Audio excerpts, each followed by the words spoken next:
तो hello everybody.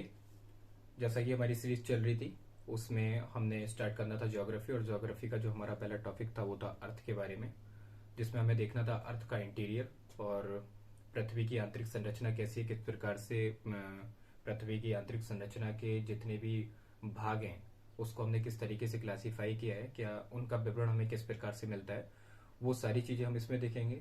इसमें हम देखेंगे कि पृथ्वी की उत्पत्ति एवं विकास कैसे हुआ, पृथ्वी का आंतरिक भाग कैसा है, बैगनर का महाद्वीपीय विस्थापन सिद्धांत क्या था, या फिर प्लेट विवर्तनिकी सिद्धांत, और भूकंप और ज्वालामुखी।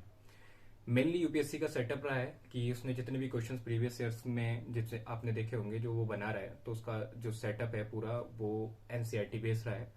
बस कहीं ना कहीं अगर क्वेश्चन की डिफिकल्टी है तो वो थोड़ी बढ़ा दी गई है। तो अभी ट्रेंड ये है, चाहे वो एनडीए हो, सीडीएस हो, सीएपीएफ हो, या फिर यूपीएससी का क्यों ही सिविल सर्विसेज हो, उन सबका जो लेवल है लगभग लगभग सेम है। और ज्योग्राफी के जो क्वेश्चन है उनमें ज्यादा कोई चेंजिंग है नहीं, लगभग लगभग वो सेम ही है, और डिफिकल्टी लेवल भी लगभग लगभग सेम ही है, कोई इतना बड़ा ज्यादा अंतर है नहीं। तो प्रीवियस ईयर के क्वेश्चंस को अगर बेस माना जाए तो हमने जैसा देखा था वो एनसीईआरटी लेवल ही रहा है, 60 to 70% वो वहीं से कवर हो रहा है, यानी कि बेस वहीं से है। अगर उसमें करंट को हम लिंक कर दें तो लगभग लगभग 80 to 90% क्वेश्चन आपके बन जा रहे हैं। तो इस इनिशिएटिव में हम स्टार्ट यही करेंगे कि जो हमारा सारा स्लाइड्स और जितना भी मटेरियल रहेगा वो सारा एनसीईआरटी से रहेगा, स्लाइड्स भी ओरिजिनल एनसीईआरटी की ही रहेगी, और बाकी जो एक्स्ट्रा बुक्स की जो भी जरूरत है या जिस टॉपिक को समझने का जितना भी कुछ है वो हम अलग से समझेंगे। तो इसमें पहला टॉपिक ही हमारा पृथ्वी है। तो पृथ्वी के टॉपिक को हम छोटे छोटे कई सारे क्लासेस में डिवाइड करेंगे ताकि इजीली समझ में आ पाए। और इसमें करना कुछ नहीं है, टाइम टू टाइम स्क्रीनशॉट ले लेना है या आपको पीडीएफ डाउनलोड कर लेनी है, और कुछ ज्यादा नहीं करना है, कोई नोट्स नहीं बनाना है, बस समझना है इजीली कि पृथ्वी की उत्पत्ति और विकास के संबंध में क्या है, उससे संबंधित क्या परिकल्पनाएं हैं, या फिर उसका इंटीरियर क्या है यानी कि उसका आंतरिक भाग क्या है, बैगनर का महाद्वीपीय सिद्धांत क्या है, या फिर प्लेट विवर्तनिकी सिद्धांत क्या है, और उससे रिलेटेड भूकंप और ज्वालामुखी क्या है, मतलब कि प्लेट विवर्तनिकी, भूकंप और ज्वालामुखी में क्या संबंध है। लास्ट में भूकंप, ज्वालामुखी और प्लेट विवर्तनिकी, ये तो यूपीएससी के हॉट टॉपिक हैं, यहां से क्वेश्चंस आते ही आते हैं। तो इसमें जैसे ही हम जब स्टार्ट करते हैं तो आपका पहला जो टॉपिक रहता है पृथ्वी की उत्पत्ति एवं विकास। तो इसके बारे में जैसे आप पढ़ेंगे तो आपको स्टोरी टाइप मिलेगी, तो वो आपके ऊपर डिपेंड करता है कि आपको स्टोरी कितनी देखनी है और किस हिसाब से उसको आगे करना है। बाकी इसमें आपके कुछ काम का है नहीं, सीधा आपको जाना है। तो आरंभिक सिद्धांत देखेंगे पृथ्वी के, तो उसमें इमैनुअल कांट का क्या रहा, या फिर लाप्लास संशोधन क्या रहा, उसका ज्यादा कोई इतना इंपॉर्टेंस है नहीं। हमें सीधा जो उसमें देखना होता है वो आधुनिक सिद्धांत देखना होता है, जिसमें हमें देखनी होती है ब्रह्मांड की उत्पत्ति, जो हमारा है बिग बैंग थ्योरी। तो बिग बैंग थ्योरी को सिर्फ आपको ऐसे देखना है, बिग का मतलब होता है बड़ा और बैंग का होता है ब्लास्ट, की एक बहुत बड़ा ब्लास्ट है। अच्छा, जो कुछ लोग सोचेंगे कि निहारी का थ्योरी है जिसमें हाइड्रोजन और हेलियम के धूल कणों का बना हुआ बताया है, वो डिस्क जैसा, तो उसको हम सीधा बिग बैंग के साथ रिलेट करके बैठ जाएंगे, उसके लिए अलग अलग से हम जो है पढ़ने के लिए टाइम वेस्ट नहीं करेंगे, सीधा हम इसमें चलेंगे। तो बिग बैंग थ्योरी क्या है, तो बिग बैंग थ्योरी से रिलेटेड आपको सीधा हिट क्या करना है, पूरा नहीं पढ़ना बैठना है, बिग बैंग में सिर्फ ये देख लेना है कि बिग बैंग थ्योरी ने सिर्फ ये बताया कि जो ब्रह्मांड है उसका लगातार विस्तार हो रहा है। जैसे कि पहली थ्योरीज थी, कुछ थ्योरीज ने ये बताया कि ब्रह्मांड का संकुचन हो रहा है, लेकिन इन्होंने ये बताया नहीं, संकुचन नहीं हो रहा है, ब्रह्मांड का लगातार विस्तार हो रहा है। उसके बाद में जो मेन है एडविन हबल, इसको सिर्फ एक बार समझ लेना है, क्योंकि कभी कभी वो मैचिंग में देख लेते हैं कि जो आपका बिग बैंग थ्योरी है उसके संबंध में किसने अपने कथन दिए, तो वो एडविन हबल का था जिन्होंने बताया बिग बैंग थ्योरी के आधार पर कि ब्रह्मांड का लगातार विस्तार हो रहा है। कभी कभी जनरली पूछा जाता है कि ब्रह्मांड का विस्तार हो रहा है किस परिकल्पना से संबंधित है, या बिग बैंग थ्योरी के अनुसार ब्रह्मांड संकुचित हो रहा है या उसका विस्तारित हो रहा है एक समान अवस्था में। तो ये सारा है, इसी के बेस पर, बिग बैंग थ्योरी के बेस पर हमने देखा कि क्या क्या उसके ऐसे प्रमाण हैं जिससे हम समझ सकते हैं, जिसमें उन्होंने, आप इस डायग्राम को देखो, इस डायग्राम के हेल्प से उन्होंने बताया कि एकाकी परमाणु सिद्धांत क्या था बिग बैंग के हिसाब से। जैसे कि ये नीचे है, तो इसमें पहले है कि पहले एकाकी परमाणु यानी कि एक परमाणु है उसमें सब कुछ मिला हुआ है, उसके बाद ये दूर दूर होते चले गया, फिर से इसका विस्तार होते चले गया, और फिर ये दूर दूर हो गया। मतलब कि ब्रह्मांड पहले एक था, उसके बाद लगातार उसका विस्तार होते चले गया। जैसे कि इसमें बड़े अच्छे से समझाते हैं कि एक बलून लीजिए, उस बलून पे आप फुलाने से पहले कई सारे मार्कर से स्केचेस लगा दीजिएगा, और उसके बाद जब आप उसको फुलाएंगे तो जो आपने स्केच लगाए उनके बीच में गैप बढ़ते चले जाएगा। ठीक उसी तरीके से जो ब्रह्मांड का आपका विस्तार हो रहा है वो हो रहा है, इन्होंने ये बताया। बाकी बिग बैंग थ्योरी में है क्या, क्वेश्चंस के स्टेटमेंट कहां से बन सकते हैं, वो सिर्फ ये है कि इन्होंने ये बताया कि आरंभ में वे सभी पदार्थ जिनसे ब्रह्मांड बना है एक छोटे परमाणु के रूप, एक छोटा गोलक था जिसमें एक परमाणु कहा था थे, जिनका आयतन बहुत कम था और तापमान और घनत्व बहुत ज्यादा था। अब आप खुद सोचो, जिसका टेम्परेचर और डेंसिटी बहुत ज्यादा है लेकिन उसका वॉल्यूम यानी कि आयतन बहुत कम है, तो ऐसे में क्या होगा, उसमें ब्लास्ट ही होगा। तो नेक्स्ट ये उसमें वही जोड़ते हैं कि इस वजह से इसका जो है इसमें एक भीषण विस्फोट हुआ। बिग बैंग का जैसे हमने मतलब ही समझा था कि उसका बहुत बड़ा ब्लास्ट होना उसका मतलब है। उसके बाद में कितने अरब साल पहले की ये घटना है या क्या है, वो हमारे किसी काम का नहीं है। बस ये काम का है कि 1 सेकंड के बाद ही इसका विस्तार हो गया था, या 1 सेकंड के अल्पांश के बाद ही, मतलब 1 सेकंड का अल्पांश, 1 सेकंड का एक छोटे से भाग जिसको हम नैनो सेकंड मान सकते हैं, उसमें ब्रह्मांड का निर्माण हो गया था। फिर उसमें अगली लाइन जोड़ते हैं कि जो उसका टेम्परेचर था वो 4500 केल्विन तक रहा। तो वो आपसे कोई नहीं पूछने वाला, लेकिन आपको इंपॉर्टेंट इसमें यह है कि आकाश गंगाओं के बीच की जो दूरी का विस्तार था वो कंटिन्यूअसली हो रहा था। ये इन्होंने थर्ड लाइन में इसमें जोड़ा। तो तीनों आपको स्टेटमेंट जोड़नी पड़ेगी कि पहले एकक परमाणु था, उसका विस्तार होता रहा, इसका तापमान और घनत्व बहुत ज्यादा था, आयतन कम था, ये ध्यान रखना है। इसमें एक ब्लास्ट हुआ, ये ध्यान रखना है। उसके बाद ही जो क्या कहते हैं मिनट, सॉरी 1 सेकंड के अल्पांश में इसका विस्तार हो गया। ये चीजें हैं। फिर एक ऑप्शन आपसे बना सकता है कि आकाश गंगाओं के, जैसे यूपीएससी ने एक बार बनाया बीएससी में, कि आकाश गंगाओं के जो बीच की दूरी है उसमें लगातार विस्तार हो रहा है। तो थ्योरी बिग बैंग की वही है कि उनके बीच में विस्तार हो रहा है। इसमें एक स्थिर अवस्था का संकल्पना आई थी जिसको स्टेडी स्टेट कॉन्सेप्ट बोलते हैं। तो स्टेडी स्टेट कॉन्सेप्ट में हॉयल का था। तो उसको आप सिर्फ देख सकते हैं कि हॉयल का जो स्टेडी स्टेट कॉन्सेप्ट था वो क्या था, कि जो मैटर है, जो एकाकी परमाणु है वो अपनी जगह स्टेबल है, लेकिन आकाश गंगाएं किस तरीके से बिग बैंग में ये बताया कि उनके बीच का विस्तार बढ़ रहा है, बस उन्होंने उसको स्टडी किया और कुछ नहीं है। तो जनरली यही पूछेगा कि जो आपका होयल का स्टेडी स्टेट कॉन्सेप्ट है वो किससे रिलेटेड है, तो आप बिग बैंग का, उन्होंने बिग बैंग थ्योरी का से विस्तार किया।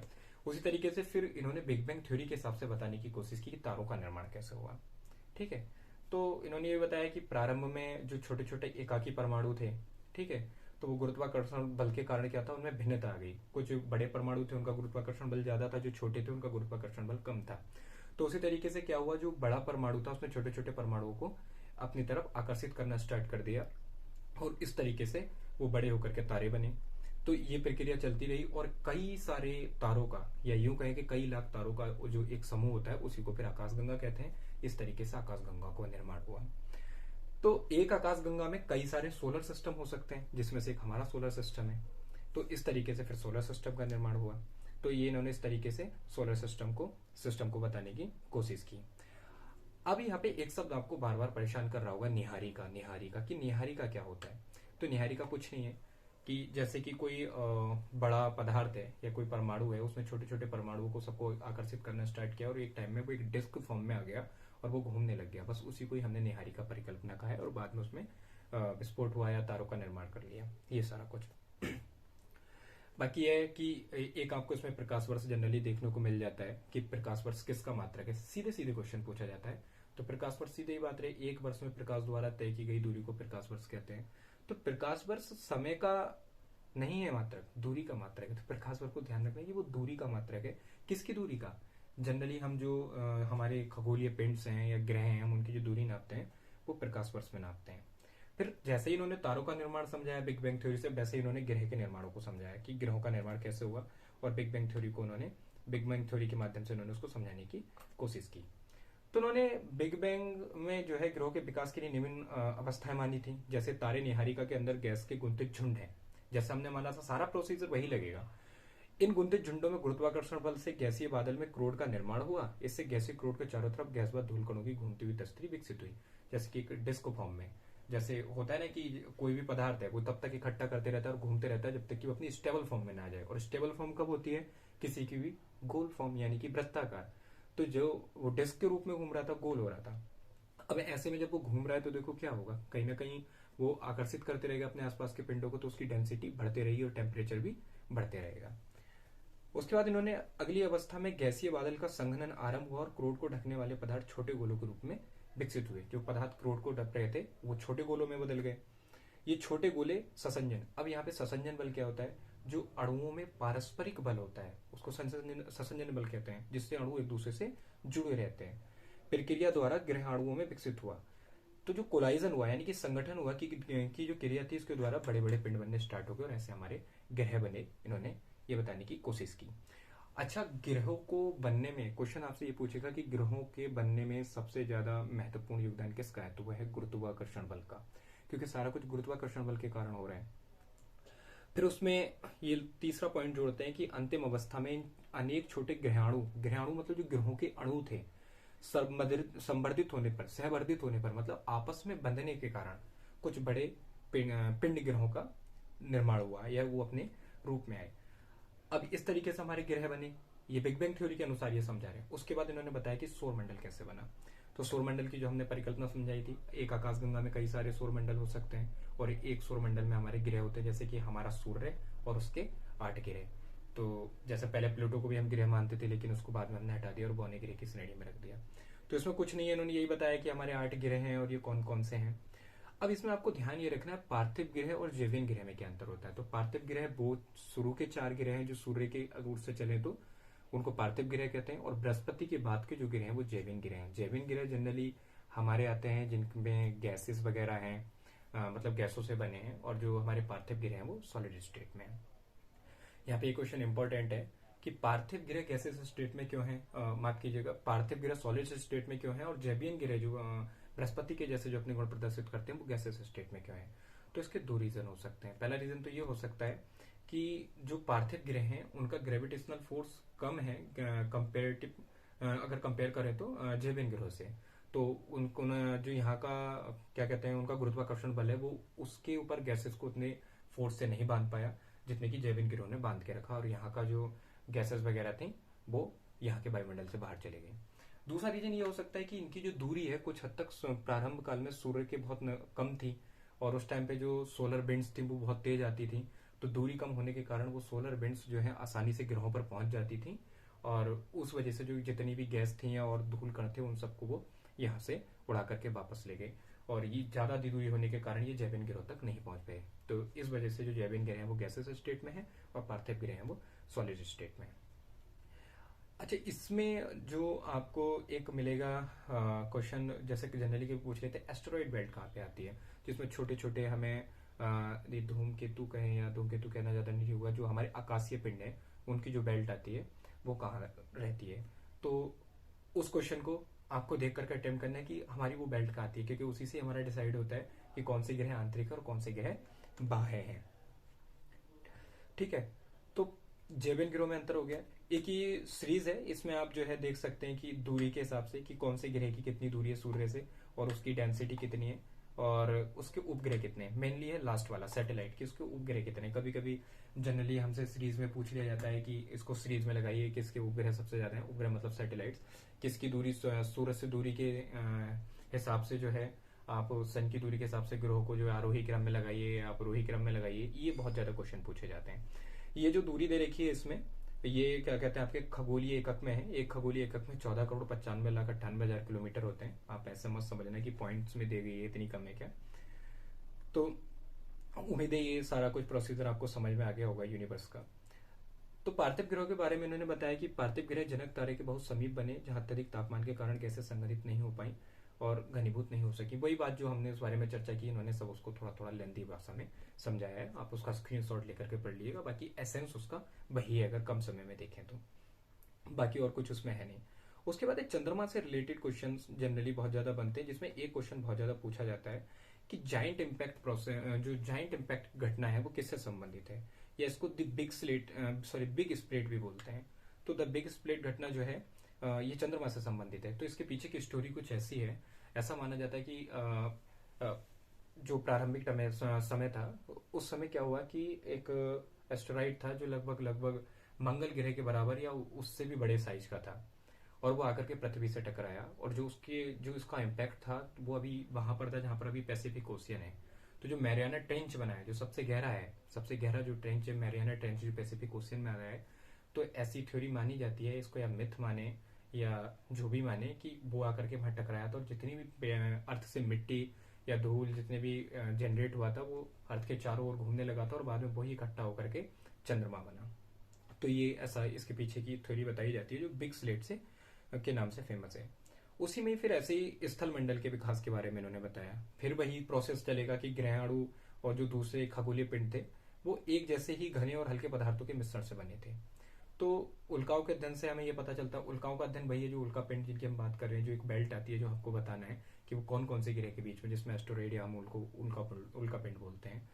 तो इसमें भी हम गुरुत्व बल के कारण कहते हैं कि वो जब पदार्थ बन रहे थे आपस में एक दूसरे से जुड़ रहे थे तो गुरुत्व बल के कारण वो सहंत हो रहे थे, एक दूसरे से इकट्ठा हो रहे थे, और उन्हीं पिंडों ने मिलकर करके हमारे स्थल मंडल के निर्माण को रूप दिया।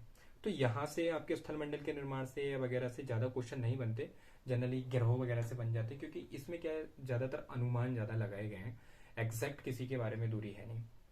तो इसमें कौन से एरा का है, कब क्या है, वो सब है। तो एक लिस्ट है, सीधे सीधे उसमें एक बार स्क्रीनशॉट लो, नजर डाल लो। क्वेश्चन कभी बनते हैं नहीं, कभी मैचिंग में आ जाए तो कर लेना, बाकी कोई खास इसमें ऐसा है नहीं कि कार्बोनिफेरस युग क्या है या आर्डोवेसियन कैम्ब्रियन एरा क्या है, कैम्ब्रियन एरा क्या है, तो वो सारा एक बार उसमें देख लेना है, और कुछ है नहीं। बाकी मेन आ जाता है कि पृथ्वी के निर्माण में, जैसा हम स्थल मंडल का निर्माण के बारे में देख रहे थे कि स्थल मंडल का निर्माण हुआ तो पृथ्वी के धरातल से क्रोड तक कितनी परतें बनी। तो जैसे पृथ्वी का धरातल ऊपरी भाग ले ले और क्रोड पृथ्वी का सबसे आंतरिक भाग ले ले, तो जैसे उसमें परपटी बनी, मेंटल बना, और आपका आउटर कोर बनी और इनर कोर बनी। तो जो हमारा अध्ययन रह जाता है, मेन अध्ययन है, वो यही है जिससे हमारे क्वेश्चन बनते हैं, जो हम नेक्स्ट चैप्टर में देखेंगे, नेक्स्ट वीडियो में देखेंगे, नेक्स्ट यूनिट में देखेंगे कि पृथ्वी के अंदर की जो संरचनाएं हैं या परतें हैं वो कौन कौन सी हैं और इसी प्रकार से क्यों बनी है, उनके बीच की जो सीमाएं उनको अलग करती हैं, उनका क्या क्या नाम है, और उनका किस तरीके से हम पता लगाते हैं कि कोई मेंटल है जैसे तो वो तरल क्यों है, कोर है तो वो सॉलिड क्यों है, और भूकंप की जो किरणें हैं, पीएसएल वेव्स हैं सॉरी, तो वो भूकंपीय वेव्स हमें किस तरीके से उसको जानने में हेल्प करती हैं, ज्वालामुखी किस तरीके से उससे रिलेटेड है, वो सारी चीजें, यानी कि जो क्वेश्चन है जहां से प्रोबेबिलिटी सबसे ज्यादा बनने की रहती है, वो अगला चैप्टर है। लेकिन इसको समझाना इसलिए जरूरी था क्योंकि ये आपका बेस है। ऐसे ही वायुमंडल व जलमंडल के विकास से संबंधित आपकी क्या कहते हैं थ्योरी है, जिसमें आपका फोटोसिंथेसिस वगैरह हो गया और नाइट्रोजन और ऑक्सीजन हो गया, इन तीनों पर ही ये घूमते रहता है। तो इस स्लाइड का आप एक बार स्क्रीनशॉट लें और देख लें। फिर वही है जीवन की उत्पत्ति, जिसमें आप वही देखते हैं कि कॉम्प्लेक्स ऑर्गेनिक मॉलिक्यूल्स यानी कि कार्बनिक और ये अणु वगैरह कैसे बने, और मतलब एक वही तरीके का जो उन्होंने एस्पेक्ट समझाया बस वही है, जहां से क्वेश्चन बनने की संभावना बहुत कम रहती है और जनरली बनते भी है नहीं। बाद में कुछ नहीं है, कुछ अभ्यास प्रश्न दे दिए गए हैं। अगर आप स्लाइड्स को ही अच्छे से अगर आपने समझा होगा, और जो मैंने बीच में आपको स्लाइड दी थी जिसमें एक मैचिंग वाला दे रखा था, कल्प दे रखे थे, आप अगर उसको देख लें तो आसानी से आप ये क्वेश्चन बना लेंगे स्क्रीनशॉट लेकर के। बाकी कुछ इसमें ऐसा कुछ खास है नहीं।